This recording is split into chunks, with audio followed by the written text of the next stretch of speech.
Hi, Minster here. I wanted to do another build but at very little time. I've been online a lot though, semi-AFK, flipping currency in my hideout. So why not make a video about just that, the flipping game. Flipping at its core, it's you trade currency twice, first to something else and then back again. And after 2 swaps you've ended up with more orbs than you started with. It comes in many forms. First you have the full-time flipper, the flipper that flips everything that shines.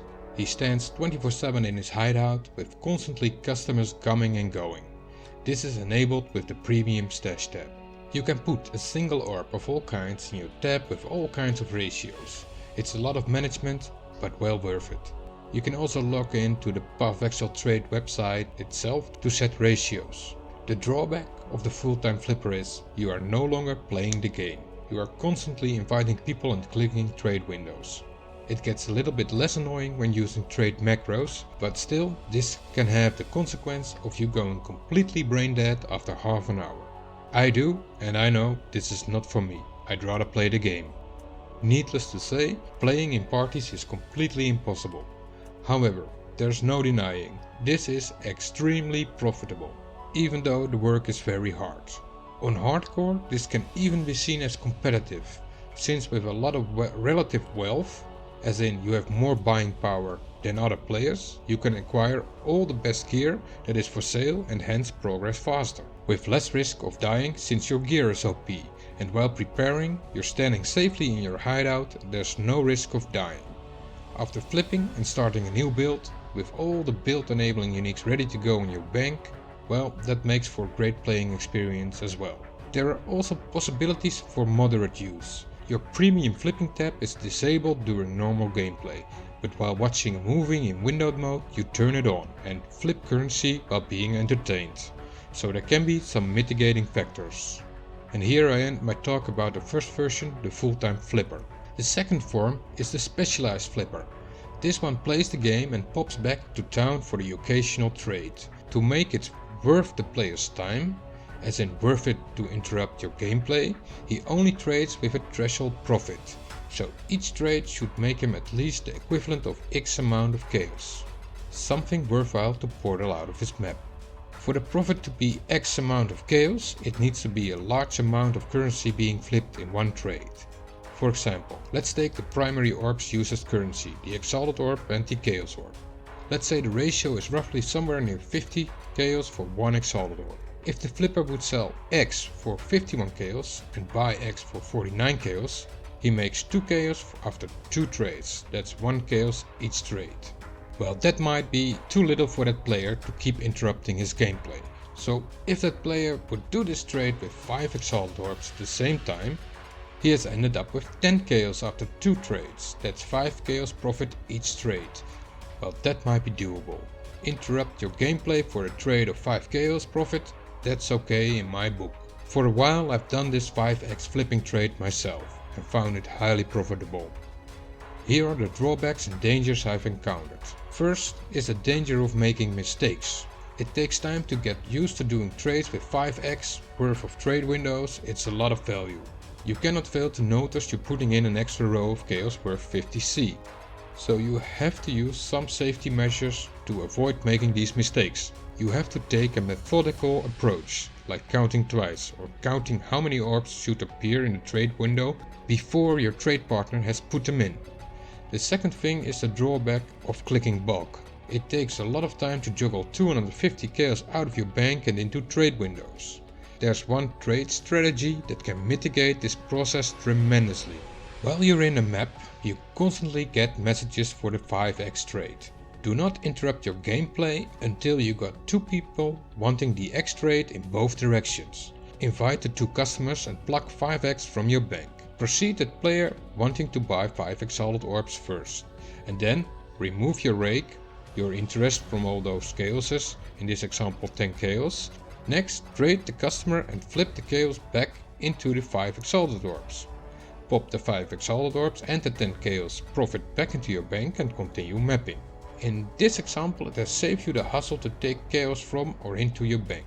One time I had 2 customers in my hide, both wanting to flip 20 Exalted Orbs worth of orbs both ways. That's an easy 40 chaos for me.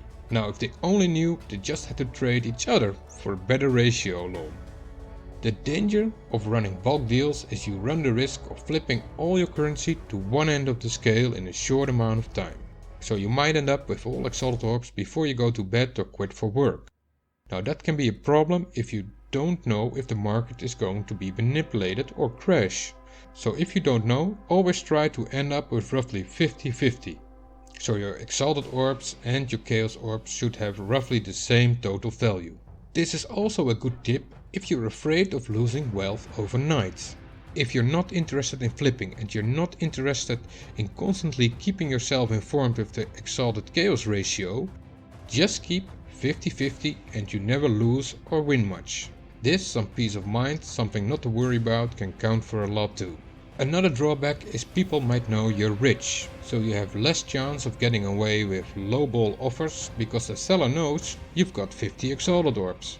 So you're watching this video and you might think, heck, I don't even have 5 exalted orbs, these tips are no good to me. Well, if you're not rich, you flip 1 exalt instead of 5. Because 1 chaos profit each trade might be enough for you to interrupt your gameplay. You simply start small and snowball on. Another interesting topic is, what do you do if your customer makes a mistake and accidentally gives you more orbs than he should have? Well, since having a good reputation in this game is valuable, this is obvious to me, but might not be to others. So what do you do when your customer runs back to his stash tab and discovers his mistake? I can strongly advise you to hand back the extra orbs. Returning customers is a big thing. And if he doesn't find out, how do you proceed then? Do you keep your mouth shut or do you try to hand over the involuntary tip? Chances are you making mistakes yourself too and lose orbs in the process, so perhaps these cancel each other out. I myself try to fly as straight as possible. It's up to you to make that choice. In the long run, it'll be the best thing to do. And these customer mistakes happen more often than you might think, roughly once every 15 to 20 trades. The third and last currency flipper version is the cross-league flipper. This is the flipper who flips currency between softcore and the hardcore leagues, for example Breach Softcore and Breach Hardcore. An important note is, flipping between temporary leagues like Breach and the permanent standard league is illegal. You can get banned for that offense. I've started flipping the temporary league since the challenges were divided between the temporary softcore and the temporary hardcore leagues. You had to play both softcore and hardcore to earn the 40-40 challenges. The market was huge and the profits were high, because you could make at least 20% of your orbs you flip back and forth. The profit can be a lot higher than the Chaos Exalted Orb flipping business because it's often done in huge quantities. The biggest drawback is obvious. You do not control on what league your currency is, so you might be playing softcore while having all your currency on the hardcore league. This can be rather annoying. Even though the challenge system has changed, the cross-league market is still very much alive. Many players want to play with their friends and they might be located on the other league. Sometimes people had a couple of rough deaths on hardcore and had enough and want to flip over all their wealth to softcore. Well, you normally only flip chaos with the occasional exalt. You should make exceptions for lock, stock and barrel deals using ludicrous ratios to ensure you make a good profit for your extra time needed to process the chromatic orbs and fuses, etc, etc. The dangers involved with this kind of flipping are real. One side has to pull down his pants and trade first. He has to give all his orbs and trust the other party to log over and fulfill his side of the bargain. Scamming is easier than stealing a child's toy. That's why the cross-league flippers use vouched threads to try show in the forum that they can be trusted and can go second.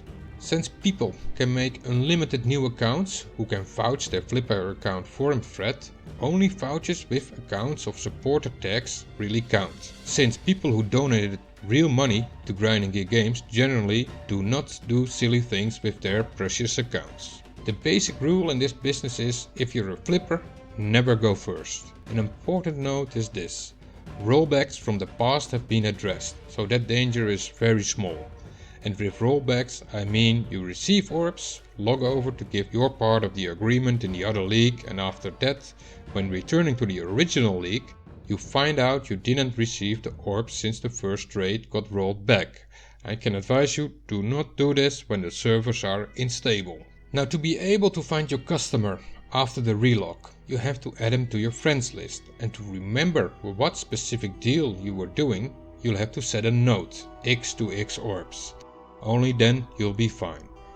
About the forum post, you can possibly hide your absurdly high tax, your rake, your profit in these deals by flipping chaos to one side and flipping exalted orbs to the other. Or you use a second account with a second vouch thread to flip it all back. And since your profit depends on the amount of orbs transferred, always be open for a little haggling with a customer who's willing to transfer huge amount of treasure. Now, there is a possible sting operation possible. There are people who know you're in the cross-league flipping business and they try to hijack your deals. I'll first tell you what happens, and after that I'll explain how it was done. So you first have a normal transfer, everything goes smooth and fine, and after that another dude comes with another transfer and you begin your standard operating procedure. You add him to your friend list, you set a note to his account and you receive his orbs. Then you log over to the other league and the guy with the familiar name pops into your hideout. He's fast, it seems, he's anxious to receive his orbs. Well, that happens a lot. Totally normal. Ages ago, for easy mode, you set your hideout with the setting that friends can enter your hideout. You right click his character and look at his account name. Yep, that's it. And you hand over the orbs. And then you receive a whisper from another guy wanting to be invited to the party. A similar name and he wants his orbs. You check your friends list and you find your own written note set to his account. That's the real customer, and you know you've been duped. That's the real guy, and the other character you've traded is a dupe who has hijacked your trade. Now, what has happened? The thief has made a cross-league transfer post in the forum with a real cheap ratio. And he waits for a big fish. A rich customer comes and he stalls the deal. During that time he does two things. First, he finds out the big fish his character names on both leagues. While stalling, he makes a second account with similar account name and character names and contacts you. He gets on your friend list and makes a normal transfer with another character name. The deal with the big fish has finally cancelled. Big fish has had enough. He looks further on the forum for another flipper. And he finds you, with a less good ratio, but he no longer cares, he just wants it done. He joins your friends list and you set a note and receive his orbs. Then you both log over to the other league to finish the deal. The thief has been waiting with a second account with a similar character name on that league, waiting for the right moment to strike. Even if he cannot enter your hideout, all he gotta do is be the first to contact you, be the first to trade you, and that's how it's done. Now, to ensure you never mess up as a cross-league flipper, you've gotta take it slow. You gotta do everything accurate. Your notes set to player accounts are vital in this, especially so you can finish deals after your internet has gone down, and to avoid scams like this one.